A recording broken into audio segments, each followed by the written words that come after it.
Hi everybody, this is the Baseball Hype, the amazing, spectacular, terrific, the great one, the people's champion, your host. Welcome back to Baseball Hype. I hope you like this video and hit that subscribe button. So now we're into finally the off season. We get to see the Yankees put in the coffin for this year. They embarrassed themselves in Game 5, had a 5-run lead, and they lose it in the 5th inning, completely collapse. That's not what we're going to talk about in this video. The Mets have a lot of needs, not just to sign Juan Soto and re-sign Peter Alonso. The Mets need to rebuild their pitching staff because the Mets have a lot of free agents. Joe Manaea is going to be a free agent, opt out of his contract. Luis Severino's a free agent. Jose Quintan's a free agent. They might non-tender Paul Blackburn, which I think they should do. And they have some young guys that need to see if they can pitch well and be in the rotation on a regular base, like David Peterson, see what's going up with Tyler McGill. But an article from sportsnews.com, and it's about one of the Dodger pitchers that really he closed out the World Series on Wednesday night. Here's the headline from Mets for the sportsnews.com. Mets urged to sign Dodger starter multi-year deal after stellar World Series. New York Mets fell short of the World Series in 2024, losing to the Los Angeles Dodgers in the National League Championship Series. They could look to bring in reinforcements to help make another deep run in 2025. The Dodgers advanced to the World Series, and in Game 3, Walker Buehler delivered a gem. Fanside's Chris Lands urged the Mets, among other teams, to sign him to a multi-year deal after his resurgent outing. And again, like I said, he pitched the final inning in Game 5. He shut the door, slammed the door in the Yankees' faces. The Dodgers advanced to the World Series, and in Game 3, Walker Buehler delivered a gem.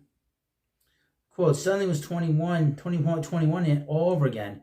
The fastball would lay life, the razor blade cutter, the wipeout curveball. This was a Buehler who was one of the best young pitchers in the sport not so long ago, right on time to help the Dodgers capture a title, wrote Landers. It's also right on time for Buehler personally, days away from hitting the open market. The right-hander has turned himself into a hot commodity for pitching-needy teams.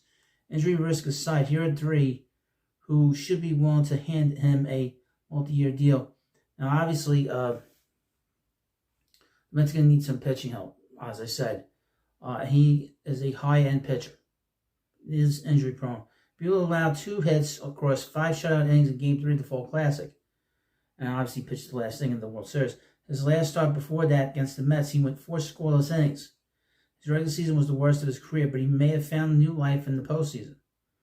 With Joe Manaea and Luis Severino hitting free agency, the Mets need to add not just one, but multiple stars, and they saw firsthand just how good Buehler can be when he's locked in, wrote Landers. New York might not be able to afford top end, might not be able to afford, really? Might not be able to afford, really? I don't, that's ridiculous. New York might not be able to afford top-end options like Max Fried or Corbin Burns. They'll have more pressing uses for their money.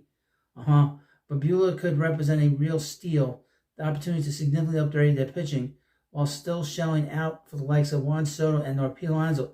Now, I would mention about Corbin Burns, he's never been hurt. He's been a very healthy pitcher.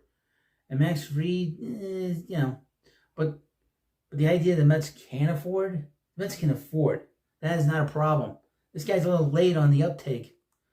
If Buehler can build on his postseason, he could be a true steal. He was an all-star in 2021. That's 3 years ago.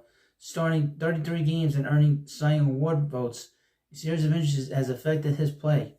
In 2024, he had a 5.38 ERA in the regular season. Now, David Stearns has now become sort of known as the sort of pitching whisperer, I guess, because he built a very good pitching staff in Milwaukee.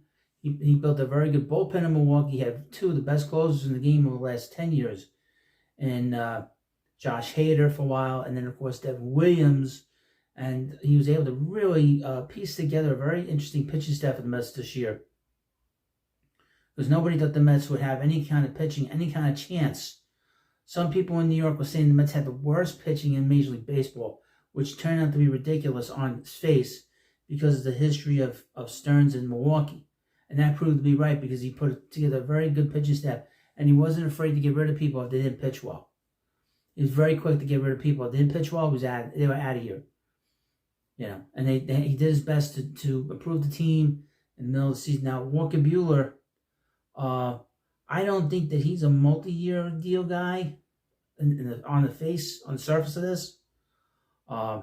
He might be a guy that gets a 1-year deal from a team with an opt-out for next year. Sort of similar to what Shermania had this past year. That's kind of how I look at it. That would be the best option for him, just in general, and for the Mets as well. But he is a high-end guy. He's had 2 times. He's had not just 1 Tommy John surgery. He's had 2. So he's missed a lot of time because of that bad arm of his. So he's the type of guy that would take a 1-year deal and an option, similar to Shermania, and that would be a perfect deal for, like I said, be a good deal for him, and it'd be a good deal for another team, whether it be the Mets or whomever. But that is something that would be interesting to look at. There's going to be a lot of pitching options. This is a very good pitching market this year. Max Fried is on this market. Corbin Burns, Blake Snell, plenty of guys on here, and obviously Shermania is still out there. The Mets want to resign him. Shermania does want to stay. He said that before the Mets season was over. When the season was over for the Mets, and Luis Severino wants to stay in New York.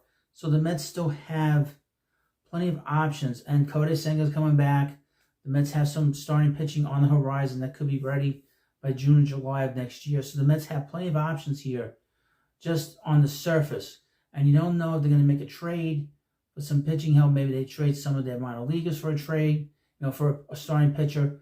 Luis Castillo, the ace of the Mariners staff, he could be available. I've heard rumblings about him. But again, let me know what you think about Walker Buehler in the comments section. Of course, like this video, share this video. And again, I thank you for watching this video. We're going to have a big off-season. You're going to have so many videos on this channel. You won't believe it. Thank you for watching. Have a good day. Hit the subscribe button, and I'll see you later.